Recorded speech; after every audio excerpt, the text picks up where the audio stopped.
everyone, and welcome to the second event in the Research Stories Colloquium Series, sponsored by PsyChi, the International Honor Society in Psychology. For those of you who are here for the second time, welcome back. For those of you who did not attend the first event, welcome. Hope you enjoy it.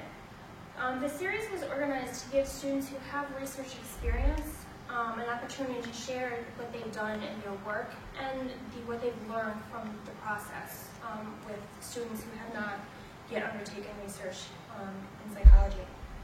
My name is Sarah Berry, and I'm chair of the student-run committee of PsyChi that organized the Research Stories series. I would like to thank the other student members of the committee, Candace Corbillo, Kim Iachino, Nicole Olette, and Jackie Vancourt, for helping work on this event. We would also like to thank the faculty for supporting this event, Dr. Brancato, Dr. Neely, and Dr. Jagger here. Let's see. Today, PsyChi is or this week I should say, PsyChi is also taking part in the Competition for a Cause food drive, and we do have a box that will set up if anybody happens to want to bring their canned goods today. Before we begin, we would like to ask you to help us out by providing some feedback on the event so we can use it in developing future events. So if you guys could, anyone who's an undergrad, could you please raise your hands? You just have a really short little survey that we'd like you to complete.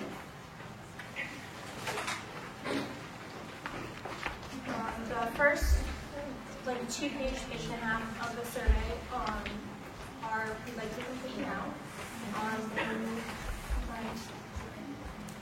Then you will find a blue sheet that asks you to stop for right now, and then we will let Dan do his presentation, and then if you could finish the last page before you leave, we would appreciate it very much.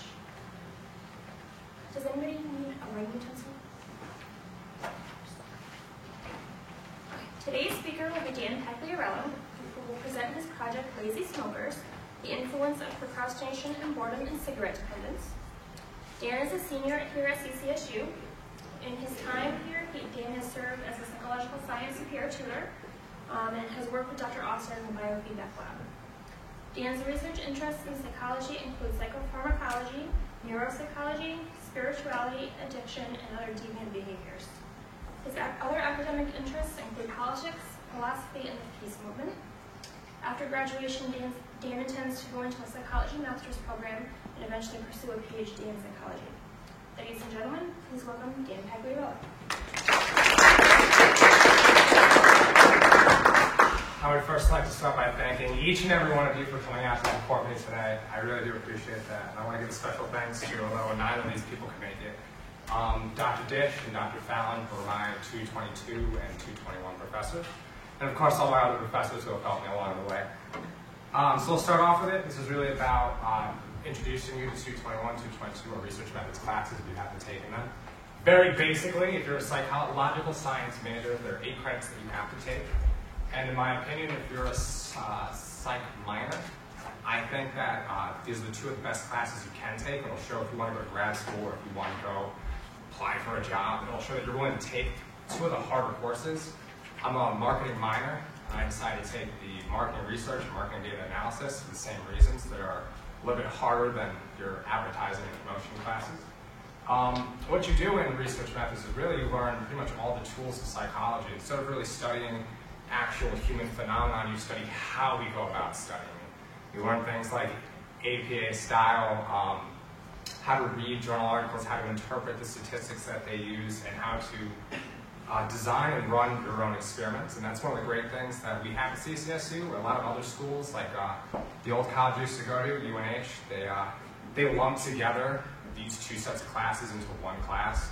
And you work in groups for a project. Here at CCSU, you spend 1 semester designing a project, the other semester you spend actually carrying it out. So if you're a psych major here, you actually get the experience, even if you don't sign up to do internships or research outside of it. And a lot of people talk about it being the hardest class. It is a hard class, I'm not going to lie to you. But it's not hard because it's conceptually difficult. It's just a lot of work, and if you stay organized, you can do it. I was a C student before research methods, and if anything, the semester I started to get good at school was this class, because really forces you to stay on top of your game. One of the things that people have the most trouble with is designing their research. I think that's one of the things that people get really nervous about. Just some of the advice that I got from people I've gotten to know over the years as a tutor or as a student. Make it personally interesting. Whatever you're going to do, you're going to spend a lot of hours reading the literature on it. Make sure you actually care about it. I had a tutee who wanted to study reality TV because his girlfriend always made him watch reality TV, and he wants to show that reality TV makes you dumb. Like, you don't like something, don't. We got to change this topic, but keep it interesting and try to keep it positive. I might not necessarily have done that. My stuff was a little more darker, talking about procrastination and depression and stuff like that. So keeping it positive is always good. Keeping an open mind and connectivity is really important. Some people try to come up with this brand new idea. They want to make these world-shattering changes to the field of psychology. And really the best way to go about coming up with a topic is have an idea of something you're interested in and read. And while you read, keep an open mind and try to see what you think you could change and try to go with, what people have done and change one or two things that you think other people haven't done. Parsimonious is a not simple word for the word simple. And that's really how you should design everything. You'll see this is my greatest challenge. I have way too many variables that I decided to measure, and it gets very messy. Every variable you choose to measure, you're going to have to write about in your introduction, you're going to have to write a hypothesis for the results. So try to keep it simple and to the point. And I think most importantly is ethical. One, because you don't want to hurt anybody, and two, the worst thing you could do is to spend hours coming up with a great study just for the IRB. We have like a group of people who decides whether or not your study is ethical. The worst thing you can do is design a study and then be told you just absolutely can't do this. So keep that in mind. My research questions, what I was really interested in, I wanted to look at I wanted to compare smokers and procrastinators. And I'll get into why in a little bit, but I wanted to look at them in terms of self-regulation and negative emotions like depression, anxiety, and stress. And I also wanted to look at how boredom relates to self-regulation. So I started with a lit review, looking at some of the relationships between procrastination and smoking. And when you're reading about why people smoke, the two most common reasons that pop up, the number one reason is to relieve stress. And the second reason is to relieve a sense of boredom.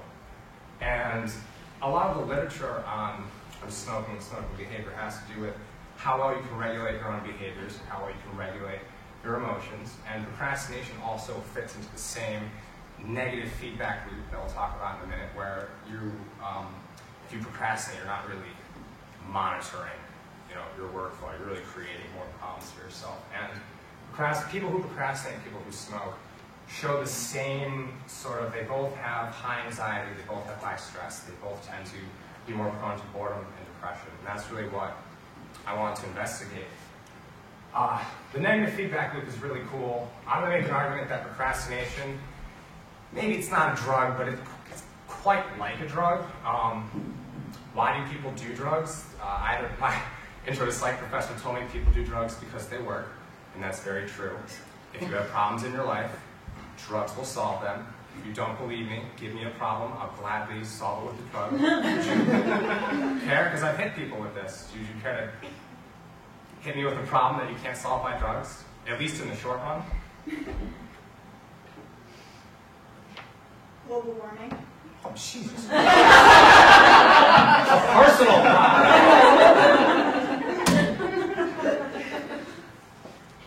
That was good. Somebody hit me with sobriety. I thought that was going to kill me. But sobriety, even they have a drug for that, where if you take this pill and you drink, you throw up. But that's a good one. All right. I really didn't think anyone was going to be able to stop me. Okay. So why are drugs bad? Why is this a bad thing? Because you're really making long-term sacrifices for short-term gains, and those short-term gains lead to you wanting to make more long-term sacrifices. So here's why procrastination is like a drug. If you have something due 2 nights from now, and you put it off, you just decide, you know what, forget about it, I'm going to go out and party or whatever, you're going to feel a sense of relief. You're going to be, more comfortable out at a bar or wherever than you are going to be sitting at home worrying about your paper. But the next day, you're going to be even more worked up because you have that much less time. which is going to want to make you potentially procrastinate worse. If you're good at self-regulation, you can be mindful and recognize, this pattern's only going to lead you someplace worse, or you're just going to keep putting it off and then do it first thing in the morning for class. So my hypotheses are many. Like I said, I didn't keep my study too parsimonious. But I want to look at all of these variables. I want to look at poorly regulated behaviors such as smoking and procrastination. I want to look at negative emotions, particularly depression, anxiety, and stress. And my hypothesis is any one of those goes up, all of them go up. So maybe not everyone who's depressed will also be anxious and stressed out and a smoker and a procrastinator. But the higher any one of those scores are, I predicted, the more likely you would have a high score in any one of those other measures. Boredom, I didn't know. We don't have a lot of information on boredom. There's one particular guy whose specialty is boredom, and he writes a lot of articles, but he's one person, so you really don't want to trust anything that's been done by just one person. I predicted that stress would be the greatest predictor of smoking, because based on the literature, it's not only the number one reason why people smoke, but it is usually cited as the greatest predictor of stress. The greatest predictor of smoking. And I wanted to look at emotion regulation and how that influenced boredom, procrastination, and nicotine dependence. So my participants were 116 CCSU undergraduate students. I had more. I had about 140, but as you either will find out or have found out, not everybody fills out their surveys perfectly. Some people, just to get the credit, will go A. And some people lie, and you can tell nobody is absolutely perfect. And one of my measures I'll talk about, the majority of people just basically said, I'm a great person 100% of the time. So I took out a good number to get to 116, but I thought was okay. I recruited my people through SONA, which is, again, a wonderful thing that CCSU has, other people doesn't. It allows you to basically exchange. You get people in exchange for them getting credit through classes. They usually tend to be the more introductory classes or exploring psych. If you're here now for credit, you're probably in introductory psych or exploring psych. But despite that, I actually had a pretty good group of people. It was evenly distributed through class standing, which again is unusual because you tend to get more freshmen and sophomores in introductory psych, although again I'm a senior in exploring psych, so you always get those outliers. People were 17 to 16 years of age, hovering around the age of 21, which again is it's a little bit higher than the average age, but 21 is probably average for our campus, so that's not bad. It was 66% female, which, considering the fact that most of my people were psych majors, and you look around the room right now, I think I'm the only guy who's not a professor. There's 3 other guys in the room. We actually have more females in the room than 66. So 66 is pretty good. And 88% Caucasian, again, tends to fit the population of people that we're studying. So although it's not the best representation of the world or of all college students, it's very fitting for the population I'm studying, which is the CCSU students. All right, so I had 5 measures. The first one was an anatomy over smoking scale, which looked at nicotine dependence in terms of cue-induced cravings, which would be like, when I smell smoke, I want a cigarette. Psychological dependence, which is a measure of like, if I don't have a cigarette in the morning, I can't function. And withdrawal symptoms, which is kind of similar. It's just, if I go without nicotine, I'm a terrible person. A rational procrastination scale. The most famous procrastination scale was Lay's, 1986. I found this one. It was only 9 questions. It had been tested alongside other procrastination scales and seemed to be just as valid. So I used that one. I knew that I had way too many questions already. And it just gives a simple score of how much of a procrastinator are you. And boredom proneness is the same thing. Ask questions like, it would be hard for me to find a job I like. I was actually surprised I was able to find a pre-existing measure on boredom proneness. That's cool.